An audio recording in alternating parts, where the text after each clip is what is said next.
Okay. So probably you saw for some time that I am and my basically everything around me was silent. I had some problems with my network and some problems with my OBS. So basically everything crashed, and that's why I stopped talking. So I wanted to go back to the moment where I simply stopped. Let's go back to the trade deadline and let's go back to those players that Nuggets got, simply Reggie Jackson and Thomas Bryant. The expectations was simply that both of them will be a boost for their bench, because their bench is one of the worst in the NBA right now. I will show you in a minute some numbers about the bench.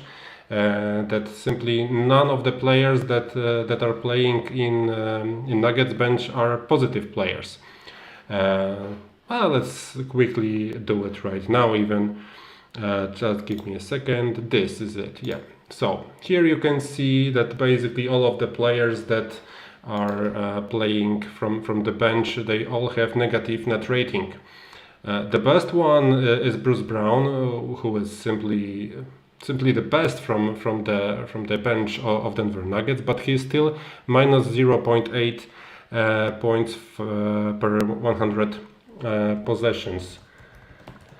The next one is Christian Brown, so the rookie, who is minus 3.4. Then we've got the backup point guard Ish Smith, the journeyman, and Vlatko Čančar from Slovenia, minus 5. Jeff Green minus 9.4, Zeke Nagy minus 10.7, and DeAndre Jordan minus 11.8.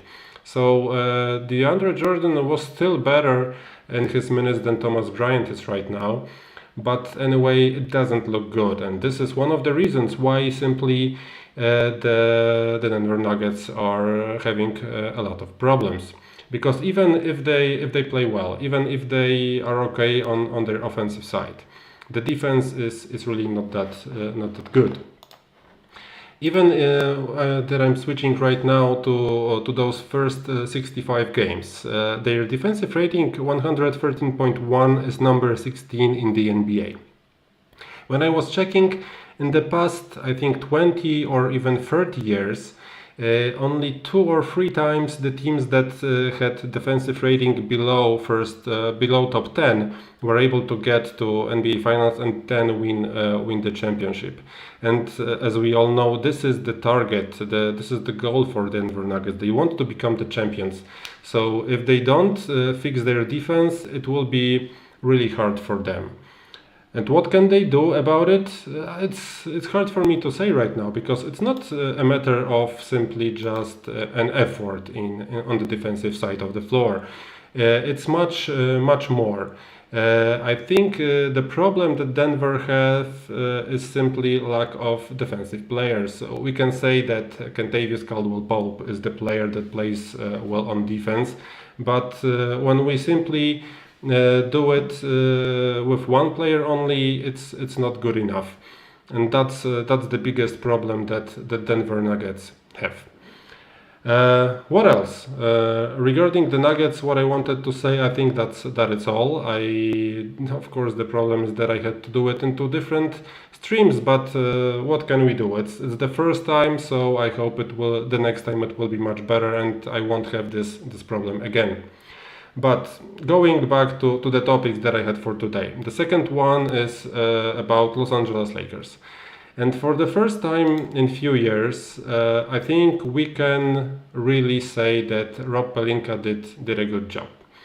So if you can see here, prior to trade deadline, their standings were 25 wins and 31 losses, which was way below their potential, which was way below their capabilities, and simply below the expectations. We all heard what LeBron James had to say. He simply said at some time that he wants to play for wins right now. He doesn't want to play just to get the statistics. So he wants to win. And this is what basically Rod Pelinka did during the trade deadline, and a little bit even earlier. because the first trade that he did was still in January, when he traded away Kendrick Nunn to Washington Wizards and got Rui Hachimura in return. And this was the first signal that something is going to change for the Lakers, and it really was. Because when we look at the players that they were able to get during the trade deadline, we have 4 names that will be important in their rotation. Those names are D'Angelo Russell, Malik Beasley, Jared Vanderbilt, and Mo Bamba. Hachimura, of course, was traded a little bit earlier, but his role is to be the spark for the offense from the bench. Let me just write back to one of the comments. Hi PP Sports, thanks for joining. This is live right now, so yeah, it's not a premiere. So you can ask me questions, you can comment what I'm saying, agree or disagree with me. Thanks for joining. Going back to the Lakers. Rui Hachimura is the player that is supposed to be their backup forward, someone whose role is to come off the bench and simply get as many points as possible for the Lakers. The next one we've got is D'Angelo Russell. Russell has the role that I think not many want to have right now. Of course, many players want to become the primary point guard for Los Angeles Lakers, and that's clear. But the problem is that Russell is in his last year of contract, and he might become the free agent the next summer. I mean this summer, so in 3 months from now. And what Lakers might do, they might want to wait for Kyrie Irving, who also is going to become probably the free agent this summer, and then he might be the target for the Lakers during free agency period. So yeah, D'Angelo Russell from one side has a great role because he has a lot of trust, a lot of freedom right now when LeBron James is out, so he can simply play the way he wants and lead the team the way he wants. But on the other side, he knows that he might get replaced very, very soon. But for now, he's really playing really great. What is the most amazing part is, as you can see, his free field goal percentage. 53.2% as of now, which is of course the best in his career. He is also adding more than 6 assists, 19 points, and he also already lost few games because of an ankle injury, but he got quickly back and is leading the Lakers with Anthony Davis. Then we've got Malik Beasley, so the player that Lakers were searching for a long time, because one thing that was missing from the very beginning for them during this season was 3-point shooting, and Malik Beasley was supposed to be the player who would give it to them. As you can see, his field goal percentage is at 37% right now, which is not that good, but his 3-point percentage is even lower. And everyone expected him to be a boost for the Lakers' 3-point efficiency, but he isn't right now. Maybe it will change once LeBron James is back and once he gets more open positions, open shots, because LeBron James might be simply able to do it much often for him.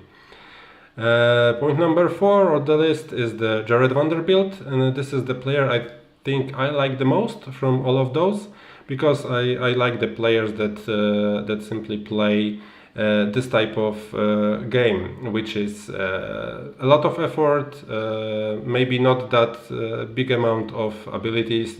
He's not the scorer, he's simply hustler. He wants to fight for the rebounds. I remember the game that they played in Dallas. I think it was the last one that LeBron James played, when they were down 20-something points during that game.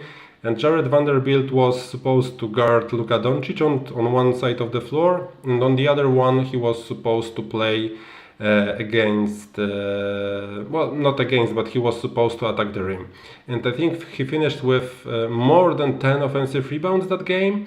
and his impact was really huge. Anthony Davis really likes to play with him, which is really important and really good for the Lakers.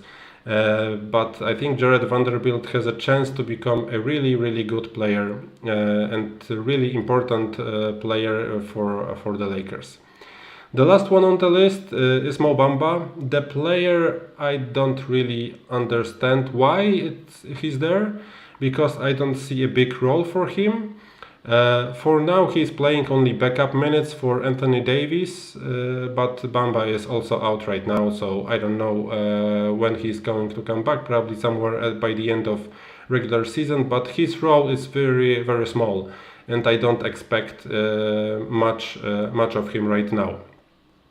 But still, Bamba can become a good presence from the bench. He can be a rim protector. This is what he already showed in the past for Orlando Magic. So of course he's still quite young and still can give a lot for the Lakers.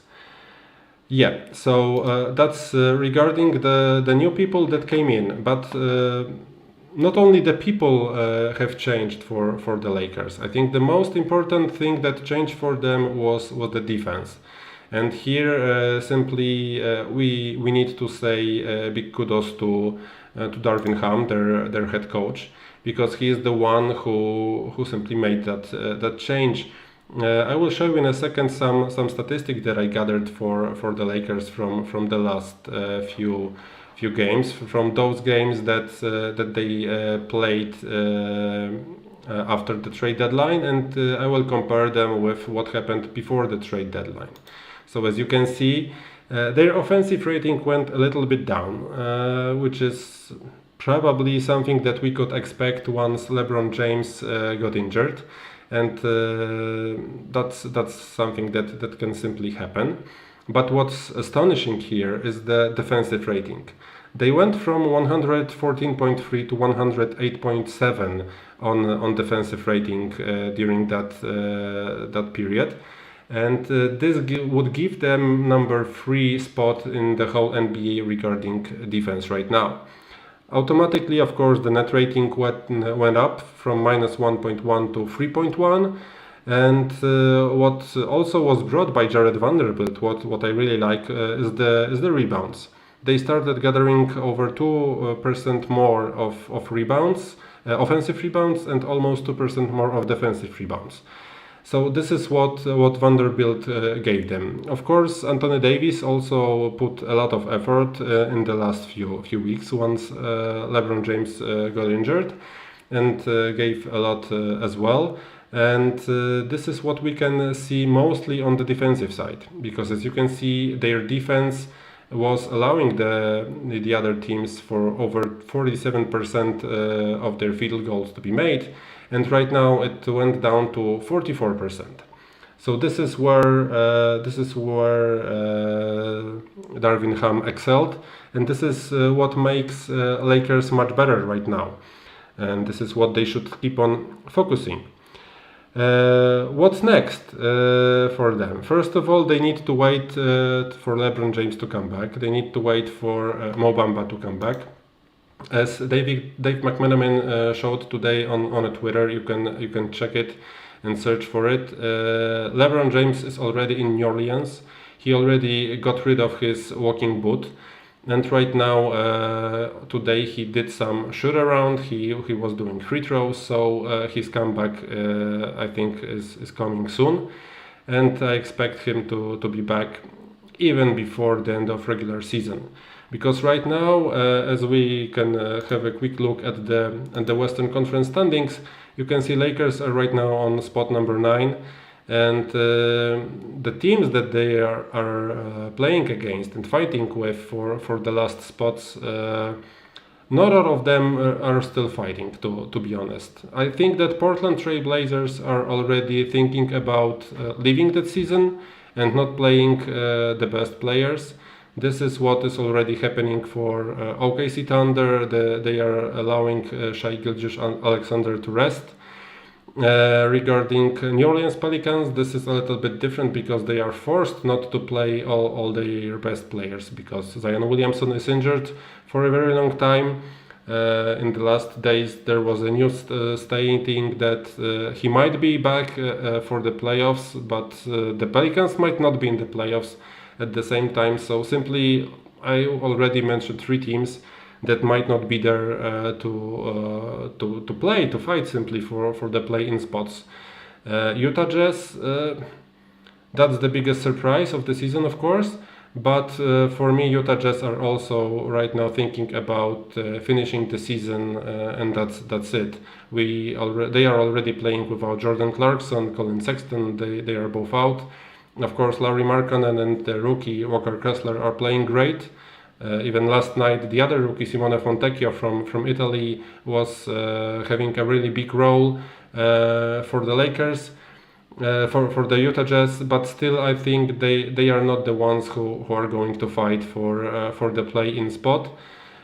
Someone of course will be at number 10, but I think Lakers might even think of getting to number 7.